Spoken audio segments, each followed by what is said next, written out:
अस्सलामु अलैकुम वरहमतुल्लाहि वबरकातुहू। उम्मीद है कि आप तमाम खैर आफियत से होंगे।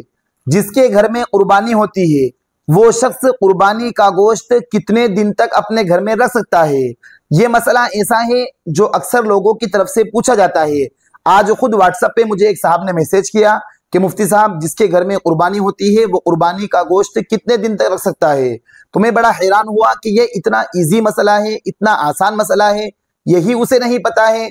तो मैं बड़ा हैरान इस बात से भी हुआ कि वो फरमा रहे थे कि हमारे मुआशरे में ये बात बहुत आम है कि 3 दिन के बाद कुर्बानी का गोश्त हराम हो जाता है।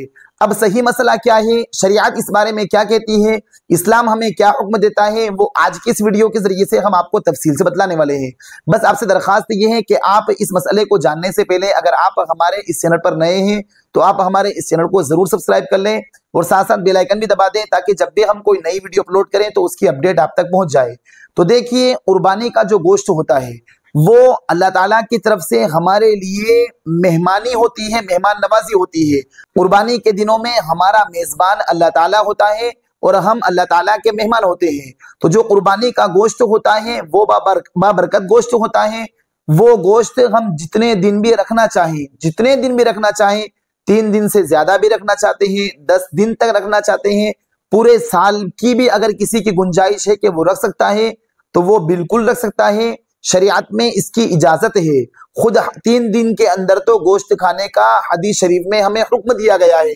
अल्लाह के नबी सल्लल्लाहु अलैहि वसल्लम की हदीस है, ला तसूमू बिहादिहिल अय्याम फइन्नहा अय्याम वकली मशरूबी व बिआल, कि तुम कुर्बानी के दिनों में जो 4 दिन होते हैं, जैसे एक कुर्बानी का दिन हुआ और इसके बाद 3 दिन और एक ईद उल फित्र का दिन, इन 5 दिनों के अंदर, पूरे साल में 5 दिनों के अंदर रोजा रखना हराम करार दिया है, रोजा रखने से मना फरमाया है।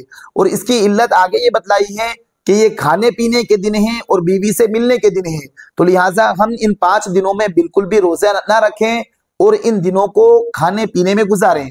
तो लिहाजा 4 दिन तो खुद हदीस शरीफ में हुक्म दिया गया है, तो लिहाजा 3 दिन के बाद जो अवाम के दरमियान मशहूर है कि गोश्त हराम हो जाता है, ये बात बिल्कुल फजूल मशहूर है। शरीयत में इस बात की कोई हकीकत नहीं है। हम जितने दिन भी रखना चाहें, चाहे मुहर्रम का महीना भी शुरू हो जाए, बाज अवाम के दरमियान में ये बात मशहूर है कि मुहर्रम का महीना शुरू होने के बाद कुर्बानी का गोश्त हराम हो जाता है, ऐसा बिल्कुल भी नहीं है। अगर हम मुहर्रम तक भी चलाना चाहें, जैसे कि गुजरात के एक इलाका है गोधरा, वहां कुर्बानी के गोश्त को बहुत लंबा चलाया जाता है, गोश्त को सुखाकर फिर बाद में तलकर खाया जाता है।